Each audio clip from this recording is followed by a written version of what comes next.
이 시간은 저희들 하나님께서 주시는 말씀입니다. 오늘은 베드로전서 3장 1절에서 6절의 말씀입니다. 제가 봉독하겠습니다. 아내들아 이와 같이 자기 남편에게 순종하라. 이는 혹 말씀을 순종하지 않는 자라도 말로 말미암지 않고 그 아내의 행실로 말미암아 구원을 받게 하려 함이니 너희의 두려워하며 정결한 행실을 봄이라.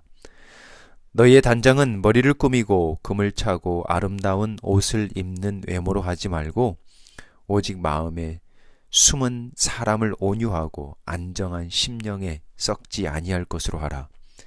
이는 하나님 앞에 값진 것이니라. 전에 하나님께 소망을 두었던 거룩한 부녀들도 이와 같이 자기 남편에게 순종함으로 자기를 단장하였나니 사라가 아브라함을 주라 칭하여 순종한 것 같이 너희는 선을 행하고 아무 두려운 일에도 놀라지 아니하면 그의 딸이 된 것이니라. 아멘. 오늘 본문 말씀은 아내들에게 주시는 말씀입니다. 남편과 아내에 대한 이런 부부의 말씀은 예배소서와 골로새서의 바울 서신이 보통 저희들에게 잘 알려져 있는데요. 이 바울의 이러한 두 권의 서신서에 충분히 말씀하셨음에도 불구하고 하나님은 사도 베드로를 통해서 다시 한번 부부에 대해서 말씀하십니다. 베드로전서에 나와 있는 아내들과 남편들에게 주시는 말씀을 저희들이 이렇게 보면 그 바울 서신에 있는 사랑이라는 단어가 빠져 있네요.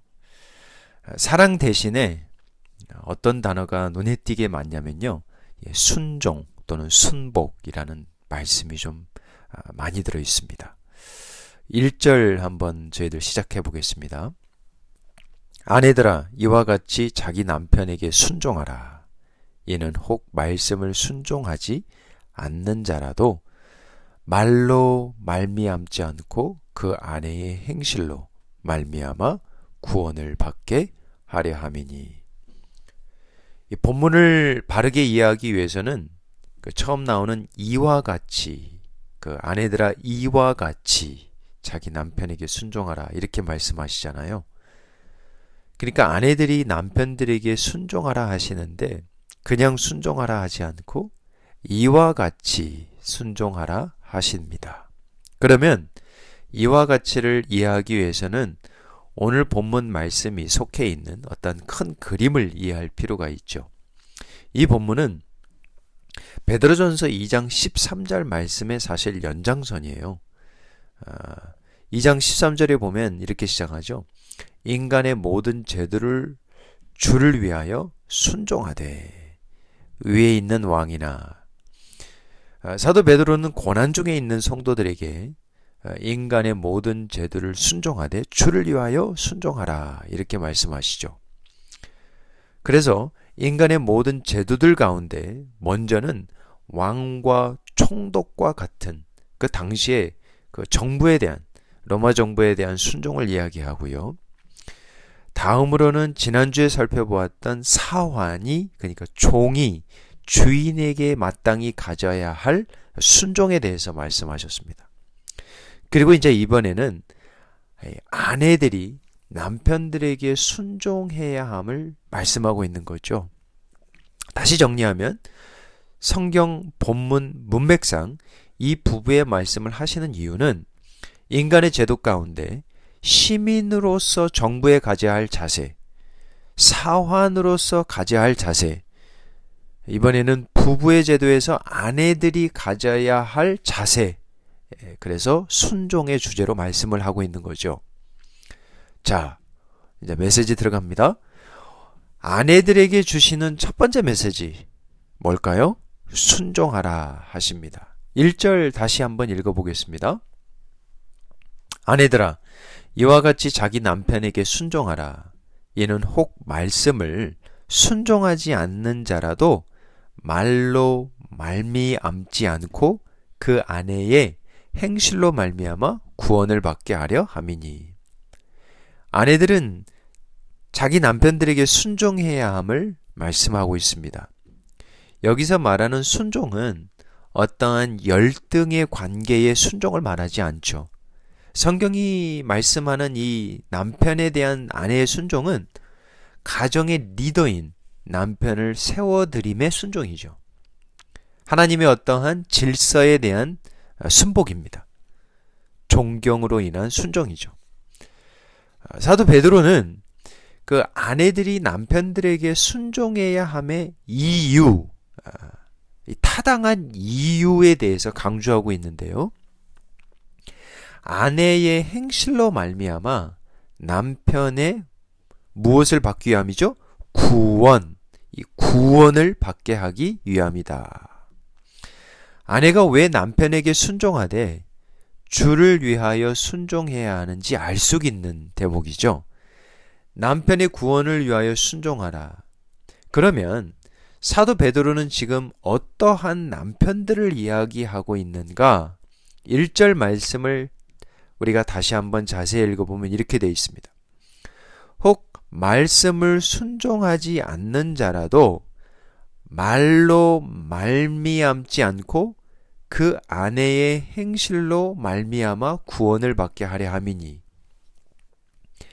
1절에서 말하는 남편들은 구체적으로 순종하지 않는 자들, 말씀에 순종하지 않는 자들, 불신자들을 말하죠. 예수님을 믿지 않는 자들을 말하고 있습니다.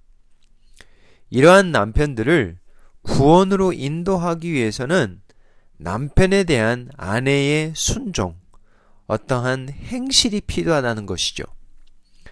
남편을 구원시키는 것은 아내의 말이 아니라 순종이라는 이러한 행실이라는 거죠. 이 말씀을 오해하지 말아야 할 것은 아내들이 남편을 구원시킨다라는 말이 아니라 잃어버린 양들인 남편들이 그들의 목자 대신 감독자 되시는 예수님께 인도한다는 말씀이겠죠. 우리가 우리의 말로 사람들을 예수님께 인도하면 얼마나 좋겠습니까? 그런데 말이죠. 때로는 말보다 침묵이 유익합니다. 여러분, 침묵보다 더 유익한 것은 행함이죠. 입이 아니라 우리의 혀가 아니라 직접 삶에서 행하는 우리의 행실이죠. 믿음으로 살아가는 삶이죠. 자, 그러면 불신자인 남편들은 신자된 아내의 어떠한 행실을 보기를 원하는가? 아내의 행실로 남편들을 구원으로 이렇게 인도한다고 했는데, 이 불신자, 예수님을 믿지 않는 남편들은 예수님을 믿는 아내로부터 어떠한 행실을 볼 때 이렇게 구원으로 인도함 받을 수 있는가? 그게 이제 2절이죠. 너희의 두려워하며 정결한 행실을 볼 때에 또는 봄이라 이렇게 나와 있죠. 불신자인 남편들이 눈여겨볼 아내의 행실, 뭐라고요? 두려워하며 정결한 행실이다. 다시 말하면 하나님을 경외함으로 순결을 지키는 아내의 행실을 보기를 원했을 것이다. 사도 베드로가 살았던 그 로마 시대에 이제 뭐 귀족층들이 있었는데 지금보다 빈부의 격차가 더 크면 컸지 적지는 않았을 거거든요. 로마 시대의 귀족층들이 혼인할 때에 그 여자들이 반드시 가져와야 할 것이 크게 두 가지가 있었습니다. 하나는 결혼 지참금이었고요. 두 번째 것은 처녀성이었습니다. 처녀성. 보통 결혼은 가정의 아버지들의 주선과 동의로 이루어졌는데 이 신부 측의 아버지는 그 딸을 결혼시키기 위해서 이 딸의 처녀성을 입증시키는 일에 집중하곤 했습니다. 그래서 때로는 일찍 10살 사춘기 이전에 딸을 보내는 경우도 있죠. 그 처녀성을 지키기 위해서, 증명하기 위해서. 이 로마 시대에도 사실은 그 성생활이 굉장히 문란했는데, 그 시대에도 지금과도 같이 이혼의 가장 큰 사유는 간통이었습니다.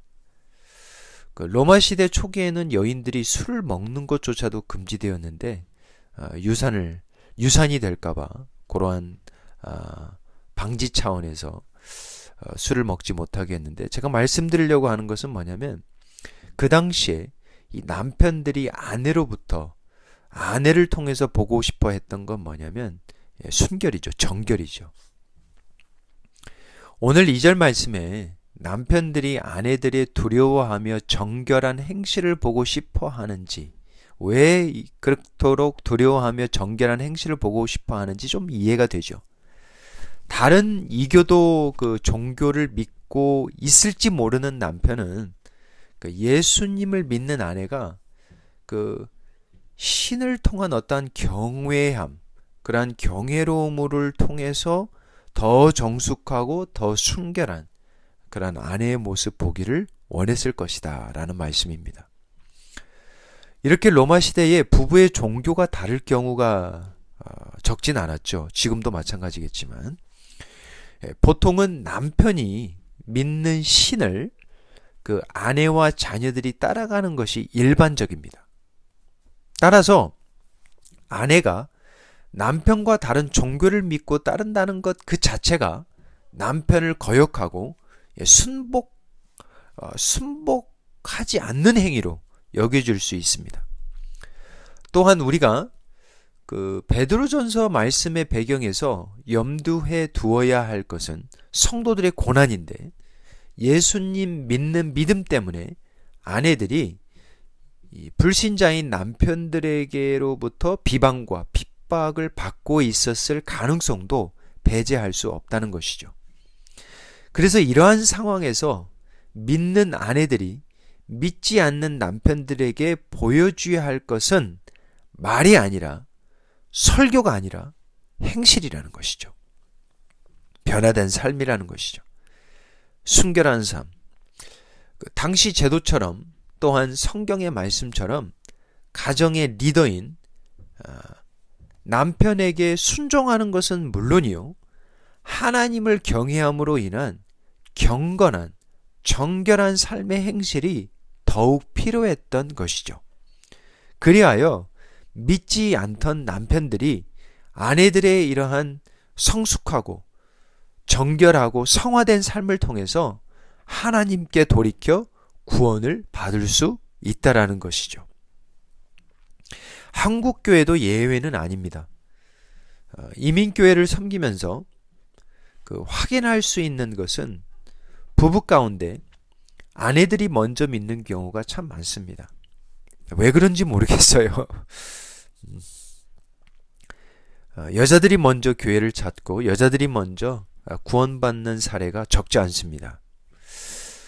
먼저 예수님 만나 구원받았지만 혼자 외롭게 신앙을 지키면서 그 남편을 구원시키기 위해 평생 눈물을 흘리며 기도하시는 이 아내들을 이민교회에서 적지 않게 만날 수 있습니다. 오늘 혹시 말씀을 받으시면서 이러한 아내들이 나의 지금의 모습 아니면 전의 모습이라면 힘을 내시기 바랍니다.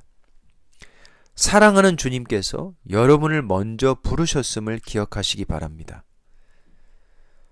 불신자인 남편의 구원을 위해 여러분들을 부르시고 세우셨음을 잊지 마시기 바랍니다. 이 놀라운 영원한 생명의 구원 과정 가운데 여러분들의 인내, 계속된 기다림, 심지어는 비방과 핍박이 있을지라도 주님이 항상 함께 하고 계심을 잊지 마시기 바랍니다. 포기하고 싶을 때, 여러분들의 믿음이 약해지고 흔들릴 때, 그럴 때일수록 남편을 존대히 여기시고 전보다 더 순종하시고 전보다 더 순결하고 정결한 행실로 가정을 섬겨주시기를 바랍니다. 오늘 아내들에게 주시는 첫 번째 메시지, 남편들에게 순종하라. 남편 되시는 분들, 오늘 말씀 들으면서 아멘, 아멘 하시겠죠? 다음 주에 남편들에게 또 주시는 말씀이 있습니다. 오늘 아내들에게 주시는 첫 번째 메시지, 남편들에게 순종하라. 두 번째는요? 두 번째 메시지는 치장하라. 치장, 무슨 말이죠? 아름답게 꾸미라 하십니다. 먼저 이런 것들로 치장하는 것은 삼가하라 하십니다. 뭐 그런 얘기 있잖아요. 황소 근처에 가는 사람들은 붉은 옷을 입는 것을 피해야 합니다. 코끼리 근처에 갈 때는 밝은 옷을 삼가해야 합니다. 마찬가지로 정숙한 아내들이 자신들을 꾸미는 데 있어서 삼가해야 할 부분들이 있다. 3절이죠. 너희의 단장은 머리를 꾸미고 금을 차고 아름다운 옷을 입는 외모로 하지 말고. 너희의 단장은, 여기서 이제 단장이라는 말이 바로 치장이라는 말씀이죠. 사도 베드로는 아내들에게 권면합니다. 너희의 몸을 치장하되 이런 것들로 치장할 때는 한 번쯤 생각해 보라 말씀하시는 거죠. 누구를 위한 치장인지, 무엇을 위한 단장인지, 머리를 꾸미고 금을 차고 아름다운 옷을 입는 외모에 치중하지 말라라는 말씀이죠. 지금도 마찬가지겠지만 2000년 전인 로마 시대에도 당시에 유행하던 음악이 있고 헤어스타일이 있습니다. 옷차림도 있고요. 꼬바디스 영화, 지난주에 말씀드렸던 그 영화도 보시면 한번 보세요. 노예들은 어떤 헤어스타일을 하고 주인들은 어떠한 옷차림을 했는지, 어떠한 금을, 어떠한 목걸이, 어떠한 팔찌들을 했는지 그렇게 고스란히 나와 있거든요. 그러니까 2000년 전에도 사람들은 금을 차는 것, 아름다운 옷을 입고 싶어 했다라는 것이죠. 오늘 이 말씀이 아내들은 머리를 꾸며서는 안 된다. 금과 다이아몬드를 차서는 안 된다. 아름다운 옷을 입어서는 안 된다라는 말씀이 아니에요. 이 말씀의 요지는 이러한 것들에 치중하지 말라는 거죠. 사치하지 말라는 것입니다. 외모에 너무 집착하지 말라는 말씀이에요. 이런 것들을 삼가하라는 말씀입니다. 대신 우선적으로 치장해야 할 것이 있습니다. 여기에는 아무리 치장해도 좋다 하십니다. 값지다 하세요. 4절입니다. 오직 마음에 숨은 사람을 온유하고 안정한 심령에 썩지 아니할 것으로 하라. 이는 하나님 앞에 값진 것이니라. 우리의 모습 가운데 겉으로 드러나는 겉사람의 모습이 있는가 하면 우리 안에 있는 속사람이 있습니다. 고린도후서 4장 16절이죠. 그러므로 우리가 낙심하지 아니하노니 우리의 겉사람은 낡아지나 우리의 속사람은 날로 새로워지도다. 아멘. 사도 바울은 겉사람과 속사람의 말씀을 하시면서 우리에게 보이는 것은 잠깐이지만 보이지 않는 것은 영원하다 하시며 우리가 주목해야 할 것은 보이는 것이 아니요 보이지 않는 것이라 말씀합니다. 마찬가지예요. 사도 베드로도 바울과 동일한 말씀을 하고 계시는 거죠. 4절 다시 한번 확인하기를 원합니다. 외모인 겉사람에 치중하지 말고 너희 안에 있는 숨은 사람, 이 모습에 충실하라는 말씀이죠. 너의 외모를 치장하는 것보다 너의 속사람의 마음에 치장하는 일에 힘쓰라는 것이죠. 이것이 하나님 앞에서 값진 것이라 하십니다. 하나님이 붙이시는 비싼 가격표는 저와 여러분의 마음에, 속사람에 있다 하십니다. 온유하고 안정한 심령에 비싼 가격표를 붙이신다는 거예요. 겸손하며 조용한 마음, 차분하고 잠잠한 이러한 성품, 이러한 썩어지지 아니할 것으로 치장하라는 말씀이에요. 썩어지지 아니하다. 이 말씀이 베드로전서에 참 자주 나오네요. 그죠? 썩어지지 아니하다는 말씀을 통해서 한번 이렇게 정리해 볼게요. 아내들아, 너희들이 썩지 아니할 유업을 받고 하늘에 간직하며 살아가는 자들이라면, 아내들아, 너희들이 너희 조상이 물려준 헛된 행실에서 대속함을 받은 것은 은이나 금같이 썩어질 것으로 된 것으로 아니요 오직 흠없고 점없는 어린 양 같은 그리스도의 보배로운 피로 된 것이라면, 아내들아, 너희가 거듭난 것은 썩어질 씨로 된 것이 아니요 썩지 아니할 씨의 말씀으로 된 것이라면, 썩어지지 아니하는 성령의 열매인 온유와 인내와 겸손과 순종으로 치장하라 라는 말씀이에요. 왜냐하면 사람은 외모를 보거니와 하나님은 중심을, 마음을 보시기 때문이라는 것이죠. 바로 이러한 마음에 하나님은 비싼 가격표를 붙이신다는 거죠. 이게 값진 일이라는 거예요. 이게 값진 것이라는 것이죠. 하나님은 아내들에게 치장하라 하십니다. 너희의 숨은 사람, 속사람을 경외함과 순결함과 온유함과 겸손함으로 치장하라 하십니다. 아내들은 자신들의 마음과 심령을 치장하는데 또 한 가지가 있대요. 그게 바로 소망입니다. 소망으로 치장하라 하십니다. 5절이죠. 전에 하나님께 소망을 두었던 거룩한 부녀들도 이와 같이 자기 남편에게 순종함으로 자기를 단장하였나니, 치장하였나니. 사도 베드로는 전에 하나님께 쓰임받았던 부녀들, 아내들이 있었음을 상기시킵니다.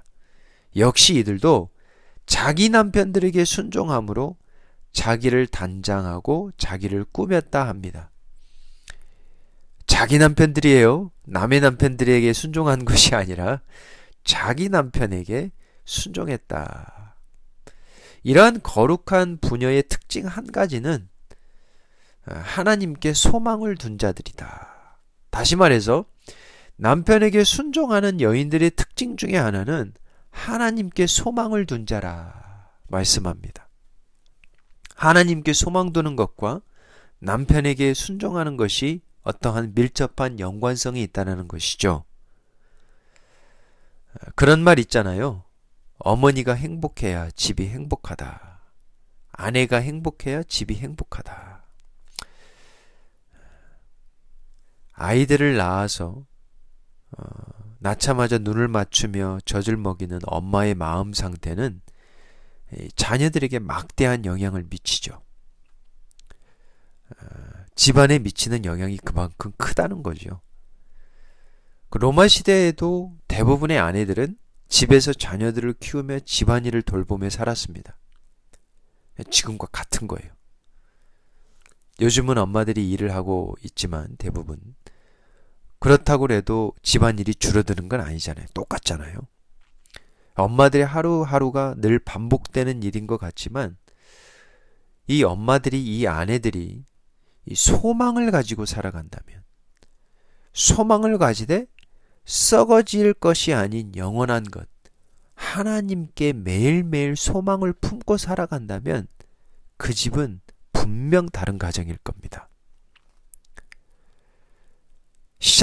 하루를 시작할 때 기도로 시작하고 하루를 마치며 하나님 앞에 말씀과 기도로 마치는 이러한 엄마들, 이러한 아내들 밑에서 자라나는 가정들 다르죠. 분명히 다릅니다. 세상에서 살지만 세상에 속하지 아니하고 하나님의 소유된 거룩한 제사장으로 하나님의 백성으로 살아가는 이러한 아내들, 하나님이 없는 집의 그러한 여인들과 다르죠. 구별될 것입니다. 베드로 시대에 예수님을 믿으면 고난은 당연히 따라온다고 믿었습니다. 먹고 사는 고난이 아니라 예수님 믿음 때문에, 신앙 때문에 죽느냐 사느냐의 그런 고난을 이야기하는 거예요, 지금. 그러니까 신앙을 가졌다라는 것, 예수님을 믿고 따라간다라는 그러한 삶은 지금보다 더 힘들면 힘들었지 쉽지는 않았을 거예요. 이러한 상황에서도 엄마들이, 아내들이 흥얼거리며 기뻐하며 찬양하며 기도했었을 거예요. 고난이라는 피할 수 없는 현실이 여전히 있었지만 소망이 있었기 때문에 고난을 넉넉하게 이겨낼 수 있었을 겁니다. 예수님이 그들에게 따라오라고 남겨두신 고난의 자취마저도 믿음의 증거로 알고 기쁨으로 따라가고 있었을 겁니다. 그래서 소망은 믿음이에요. 소망의 단장, 소망의 치장은 사치가 아니라 믿음입니다. 은혜로 살 수 있는 비밀이에요. 그게 소망입니다. 사도 베드로는 하나님께 소망 두었던, 남편에게 순종함으로 자기를 단장했던 한 여인을 소개하죠. 믿음의 조상 아브라함의 아내 사라입니다. 6절입니다. 사라가 아브라함을 주라 칭하여 순종한 것 같이 너희는 선을 행하고 아무 두려운 일에도 놀라지 아니하면 그의 딸이 된 것이니라. 사도 베드로는 사라가 자기 남편 아브라함을 주라 칭했던 일을 상기시킵니다. 사실 구약에서 여인의 겉모습, 외모의 아름다움으로 치자면 사라의 미모를 따라올 자가 없었습니다. 근데 사도 베드로가 강조하는 건 뭐냐면 외모의 미모뿐만 아니라 내면의 믿음 또한 아름다웠다는 것이죠. 남편을 주라 부르며 순종했습니다. 여러분들이 생각할 때에 고대 시대니까 가능하지 않았겠는가? 누가 요즘 남편을 주라 부르며 섬길 아내들이 있을까 반문하실지도 모르겠습니다. 그때나 지금이나 아내들이 남편을 주처럼 섬기는 일은 쉬운 일이 아니죠. 사라의 시대, 아브라함의 시대라고 결코 쉬웠던 것이 아니죠. 인간의 본성은 같거든요. 왜 이게 가능했는가? 하나님을 경외함으로, 하나님께 소망을 두었기 때문에, 하나님의 창조의 질서이기 때문에 가능했다라는 것이죠. 아름다운 여인, 어떠한 여인이 아름답다 하실까요? 어떠한 여인이 하나님 앞에 칭찬받는 여인일까요? 솔로몬의 잠언 결론이죠.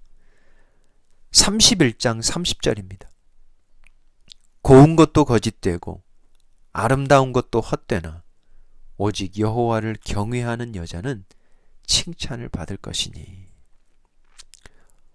어떻게 하면 예뻐져요? 하나님을 경외하는 자가 예뻐집니다. 심성이 예뻐진다는 것이죠.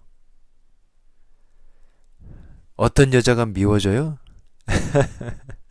배는 게 없는 사람들. 하나님의 임재 안에서 살아가는 여인들이 아름답죠. 겸손하고요.